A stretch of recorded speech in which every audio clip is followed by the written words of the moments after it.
Guys, welcome to my new blog. आशा करती हूँ आप सभी ठीक होंगे, कुशल मंगल होंगे।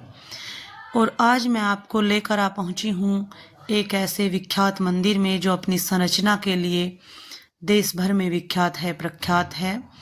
यह मंदिर का प्रवेश द्वार और साधु बाबा प्रवेश द्वार पर ही बैठे हुए हैं। ये मंदिर गांव फिरोजपुर, जिला मुजफ्फरनगर में स्थित है। और इस मंदिर की विशेषता यह है कि यह अपनी विचित्र संरचना के लिए प्रसिद्ध है। ये मंदिर का पूरा दृश्य है। प्रसाद की दुकानें यहाँ पर लगी हुई हैं। जो भी भक्तगण आते हैं यहीं से प्रसाद खरीदते हैं और भगवान शिव को अर्पित करते हैं और जलाभिषेक करते हैं। हम भी आप सभी को दर्शन करवाने के लिए आज इस प्रसिद्ध मंदिर में पहुँचे हैं। और ये जो सामने बोर्ड आप देख रहे हैं, इस पर लिखा हुआ है मंदिर का इतिहास।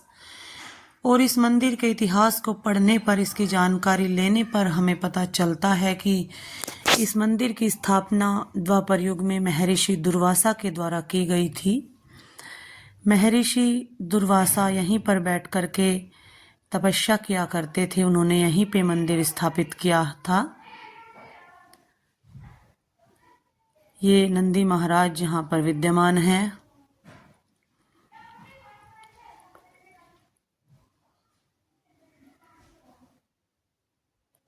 ये भगवा ध्वज लहरा रहा है यहाँ पर। और ये जो आप देख रहे हैं, ये मंदिर का वो मुख्य भाग है जो अपनी संरचना के लिए प्रसिद्ध है। और इसकी विशेषता यह है कि यह पूरे देश में एक ऐसा मंदिर है जिसके ऊपर छत नहीं है। जो मंदिर खुले आसमान के नीचे बना हुआ है। ये एक दूसरा छोटा मंदिर है, इसमें भी शिवलिंग स्थापित है और यहाँ पर भी श्रद्धालु जलाभिषेक करते हैं। ये सामने जो बरामदा आप देख रहे हैं, ये बरामदा विश्राम गृह के रूप में यूँ प्रयोग होता है। जब कावड़ यात्रा या किसी विशेष त्योहारों पर बहुत ज़्यादा भीड़ होती है तो श्रद्धालु यहाँ पर विश्राम करते हैं। ये यहाँ पर इस पीपल के वृक्ष के नीचे शनिधाम को स्थापित किया गया है। जो शनिधाम में दिया जलाने और आराधना करते हैं वो यहीं पर करते हैं।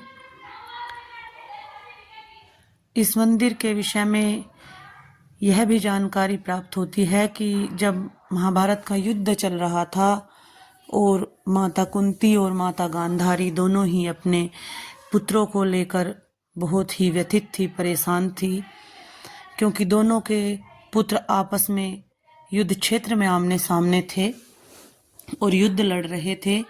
तो साधारण सी बात है कि माताएं जब अपने पुत्रों को कष्ट में देखती है तो व्यथित होना स्वाभाविक होता है। और दोनों माताएं हस्तिनापुर से चल करके यहाँ पर प्रतिदिन पूजा अर्चना करने के लिए आती थी। ये हवन कुंड है, जब भी यहाँ पर हवन आयोजित होते हैं तो यहीं पर होते हैं। तो जैसा कि मैं आपको बता रही थी, तो महाभारत काल के दौरान जब युद्ध चल रहा था महाभारत का, तो दोनों माताएं प्रतिदिन यहाँ पर पूजा अर्चना करने के लिए आती थी और भगवान शिव को जलाभिषेक करती थी और महर्षि दुर्वासा का आशीर्वाद प्राप्त करती थी।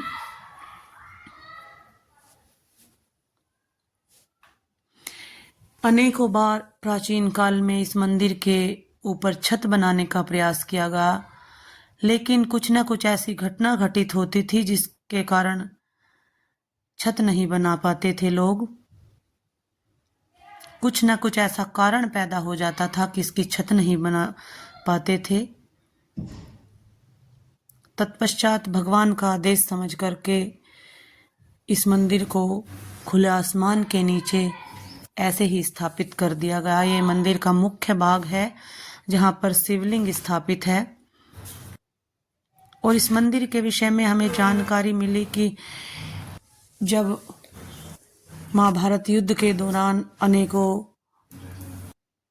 सैनिक शहीद हो गए और उसके बाद पांडवों की विजय हुई। अनेकों काल हमारी सनातन संस्कृति ने झेले हैं, उसी तरह इस मंदिर के साथ भी ऐसी ही घटनाएं घटी। जब मुगल काल आया तो कुछ धर्म परिवर्तन हुए, लोग मंदिरों में जाने से डरते थे क्योंकि मुगलों का शासन था हमारे देश पर।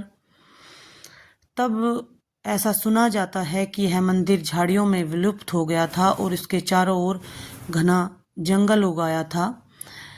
तो एक समय की बात है जब ग्वाले जंगल में गाय चराने आते थे, तो एक गाय रोज अपने झुंड से अलग होकर के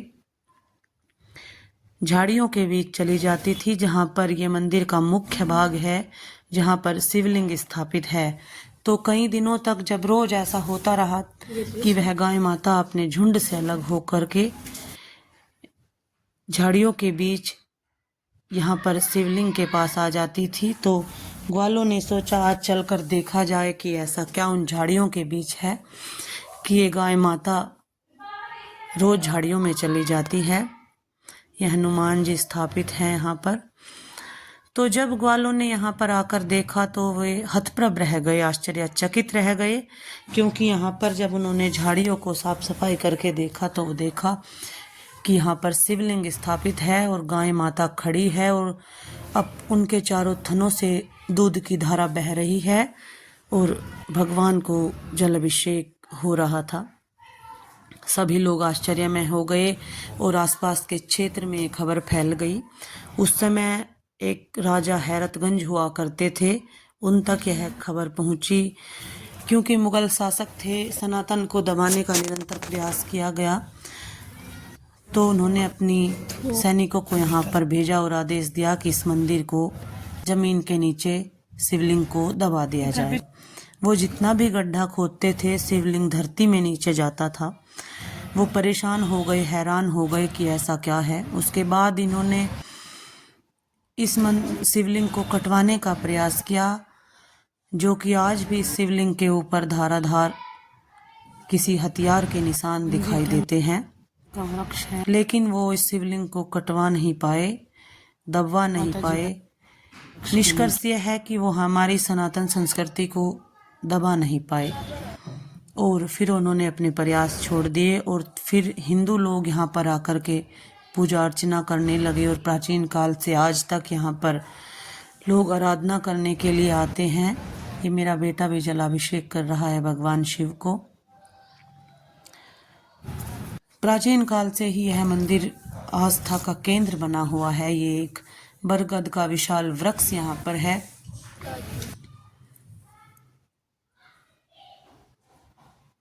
ये मंदिर परिसर का पूरा दृश्य और ये खुले आसमान के नीचे मंदिर का मुख्य भाग। इस मंदिर के विषय में एक मुख्य बात और है। जो एक छोटा मंदिर है, जब यहाँ पर जलाभिषेक श्रद्धालु करते हैं तो ऐसा बताया जाता है कि या तो 7 लोटे भर करके या तो 11 लोटे भर करके भगवान शिव को जलाभिषेक किया जाता है।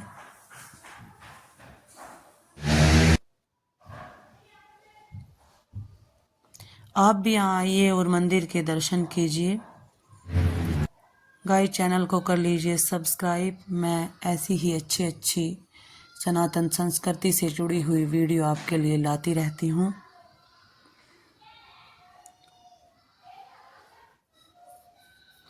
हमारे पूरे देश में कहीं भी ऐसा खुले आसमान के नीचे बिना छत वाला मंदिर नहीं मिलता है।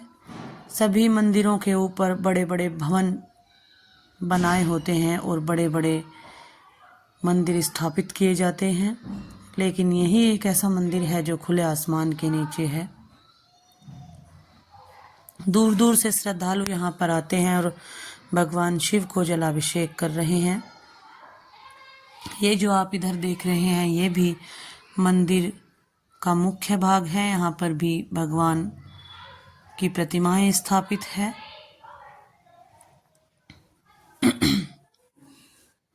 ये दान पेटी रखी हुई है, जो श्रद्धालु आते हैं यहाँ पर दान पत्र में दान डाल देते हैं।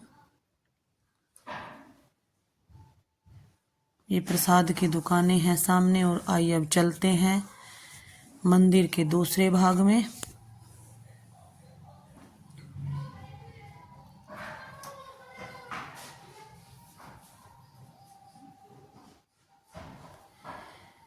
सभी प्रतिमाओं के आगे शीशा लगा दिया जाता है अधिकतर आजकल मंदिरों में, क्योंकि जैसे कि धूप बत्ती का धुआं और अन्य किसी कारणों से प्रतिमाएं मैली हो जाती हैं, तो सुरक्षा को ध्यान में रखते हुए शीशा आगे लगा दिया जाता है।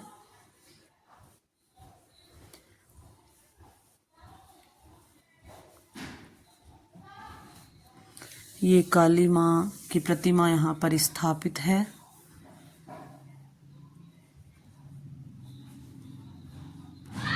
शीशे के कारण अंदर का स्पष्ट दिखाई नहीं देता।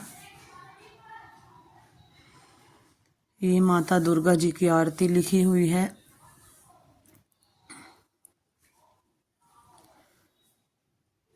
ये भगवान रामचंद्र जी यहाँ पर विद्यमान हैं और ये लिखी हुई है आरती रामचंद्र जी की। ये हमारे हनुमान जी की प्रतिमा यहाँ पर स्थापित है। भगवान हनुमान जी की अर्चना लोग करते हैं। और ये हमारे प्रथम पूज्य गणेश जी यहाँ पर विद्यमान हैं।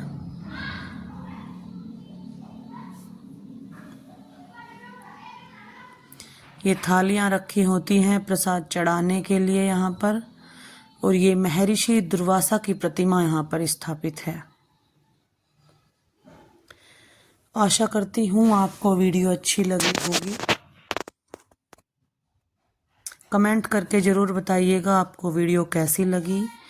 आगे भी मैं आपके लिए ऐसे ही अच्छी अच्छी वीडियो लाती रहूँगी। सभी मंदिरों के आगे घंटे लगाए गए हैं, श्रद्धालु आते हैं। ये मंदिर परिसर के बाहर का दृश्य है।